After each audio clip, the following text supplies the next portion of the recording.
Kulay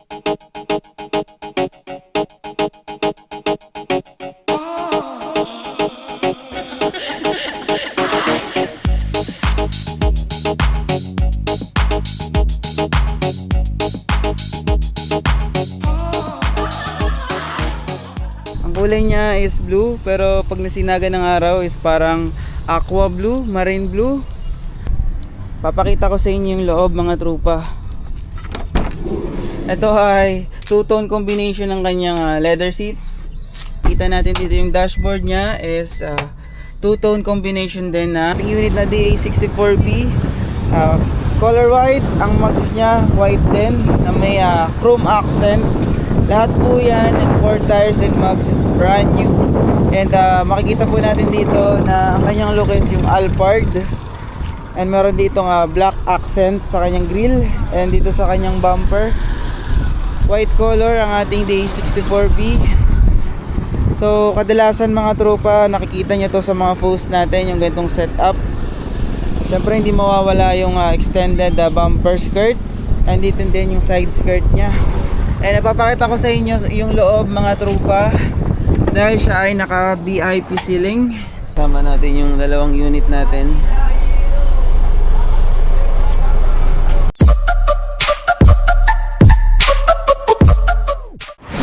What's up mga tropa, may papakita ko sa inyong unit, no? Kakaibang kulay ito eh. This is the 64B. Ang kulay niya is blue, pero pag nasinaga ng araw is parang aqua blue, marine blue. At napakalamig niya sa mata, mga trupa. So itong unit na to, as you can see, is the 64B na naka Alphard look. Naka 13 ang size ng kanyang tires and mugs, 165 by 65 R13s. So ito mga tropa, same lang din ito ng setup sa ating mga DA64B, no, na naka Alphard. Pero ito, ang kakaibahan dito mga tropa is yung kulay niya. Papakita ko sa inyo yung loob, mga tropa. Ito ay two-tone combination ng kanyang leather seats, brown and black. And ang kanyang ceiling is black lang din, mga tropa. So makita natin dito yung kanyang brand new mattings. And sa harap naman, mga tropa, makikita natin dito yung dashboard nya is two-tone combination din ng brown and gray. So mga tropa, makita natin pati yung kanyang sun visor is naka-brown. So naka-leather wrap yan, mga tropa. And makita rin natin dito yung kanyang dashcam with reverse cam and 7-inch infotainment system. And ito mga tropa, ang kanyang front window is automatic. Power, mga tropa, power! So ganyan ang setup niya, mga tropa. Sa gusto ng ganito, mga tropa, ano pang ginagawa nyo? PM na kayo sa akin. Ito is uuwi natin to ng Manila from dito sa Cebu. Let's go, mga tropa! Dito tayo ngayon sa karagatan ng Cebu. So meron tayong dala-dala ngayon na ang ating unit na DA64B. Color white, ang mags niya white din na may chrome accent. Lahat po yan and 4 tires and mags is brand new. And makikita po natin dito na ang kanyang look is yung Alphard. And meron dito black accent sa kanyang grille. And dito sa kanyang bumper, white color ang ating DA64B. So kadalasan, mga tropa, nakikita nyo to sa mga post natin, yung ganitong setup. Syempre hindi mawawala yung extended bumper skirt. And dito din yung side skirt nya. And napapakita ko sa inyo yung loob, mga tropa, dahil siya ay naka VIP ceiling. And brand new upholstery, of course. And makikita natin dito yung kanyang dash cam with reverse cam and 7-inch infotainment system. At brand new rin, of course, yung kanyang mattings, mga tropa. Kikita nyo, huwag nyo napansin yung bag ko. So ganito yung setup niya, mga tropa, no? So yung ganito, mga tropa, ito yung mabenta sa atin. Ito yung kadalasan na best selling D64B na ganitong setup, mga tropa. So sa mga naghahanap ng ganito, mga tropa, ito is dadalhin natin sa Metro Manila. available to. And kung gusto nyo ng ganito mga tropa, alam nyo na ang gagawin, ano. Ganda lang dito mga tropa.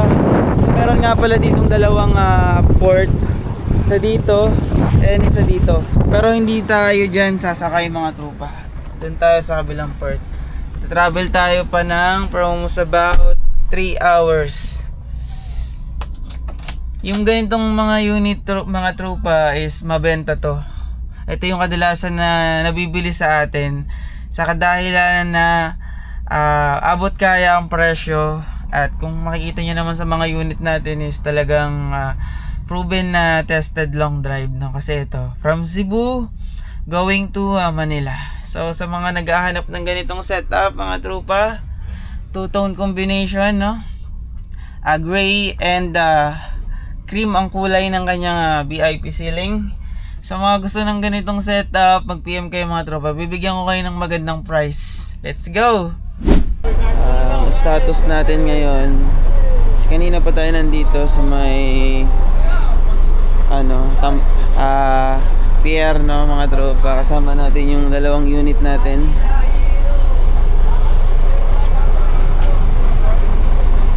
White and blue.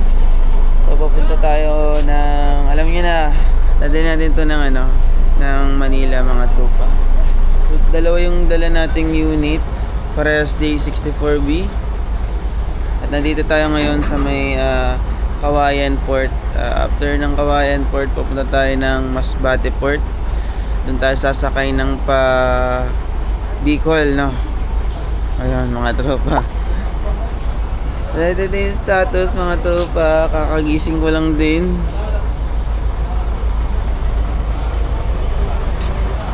Maganda naman yung panahon mga tropa. Kalmado. Hindi naman maalon. Sarap nga ng tulog ko eh. Kamusta kayo dyan mga tropa? Good morning sa inyo. Good morning from Kawayan Port. Let's go. Problema mga tropa, hindi kami makalabas kasi low tide. Mababa yung rampahan. So, hindi pa kami makalabas mga tropa. Kanina pa kami nandito. Yung rampahan, ayan o. Ayan yung gano'ng kataas.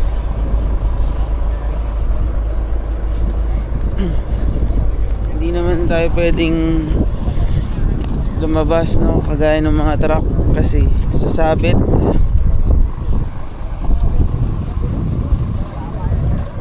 And mga tropa, sa video mukhang hindi mababa, pero mababa to sa personal. Hindi kami pwedeng lumabas basta-basta kasi sasabit. Ganito yung mga madalas na nai-encounter natin sa mga biyahe, lalo na kung naglo-low tide. Kasi kung makikita nyo, yung tubig mababa, kaya hindi siya nakasampa yung rampahan dun sa itaas eh. Nandito lang. Hindi natin pwedeng pilitin yung ganito mga tropa, kagaya ng mga truck. Sasabit yan mga tropa. Kaya siguro mga na kami dito, magdadalawang oras na kami. So yan, naka standby lang kami. At yung mga crew dito sa barko tinitignan nila kung paano yung kung ano yung pwedeng option, no, ang magagawa nila. Kasi hindi talaga pwede ito. Kahit yung mga truck na yan mga tropa, pag lumabas yan dito, sasabit yan. Alas 11 bro. Ayo. Naiiwan na yun pa. Naiiwan pala kami ng barko dun sa kabilang port kasi sasakay pa kami sa Masbate Port mga tropa. Ang alis ng barko sa Masbate Port alas 12. Kanina pa kami nandito alas 6. So time check, it's already 7:37 AM in the morning. Pero nandito pa rin kami. Sabi nila alas 11 pa daw, 11 AM pa daw tataas yung tubig. So stranded kami dito. So anyways mga tropa, ganun talaga. Isa ito sa mga challenges, no, pag sumasakay kami ng barko. Kung hindi maalon, magalaw yung rampahan, ganito, mababa yung rampahan, hindi ka rin makakalabas. So, pero sa ganun pa man, wala tayong magagawa dyan. Hindi natin kontrolado yan. And dito na lang muna tayo magpapahinga. Wala tayong magagawa dyan. Sa inyo mga tropa, pinakita ko lang sa inyo yung mga sistema sa barko, no?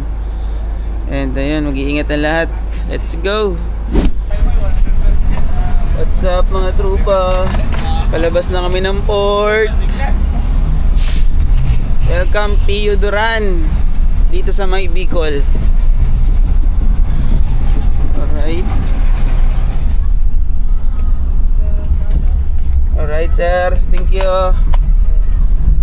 Let's go mga tropa. Nandito na tayo sa Island of Luzon. Time check, it's already 6 PM. Maghahanap na tayo ng makakainan ngayon mga tropa. Dahil nandito na tayo sa Luzon. Kanina hindi pa tayo kumakain ng tanghalian, ng rice. Pero nag coffee and bread naman tayo. Kasi walang tindang rice and ulam sa loob ng barko. Ayan mga tropa, ako'y masaya ngayon dahil nandito na tayo sa Luzon. Thank you Lord sa gabay, sa pag-iingat sa amin.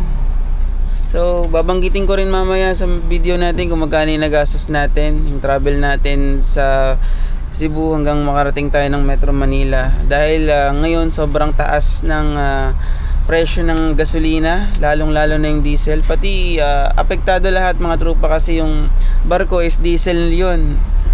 So crudo yun mga tropa, kaya sobrang taas. Dumoble yung presyo ng pamasahe sa barko. Compute natin yan pag nakarating na tayo sa ating bahay, no?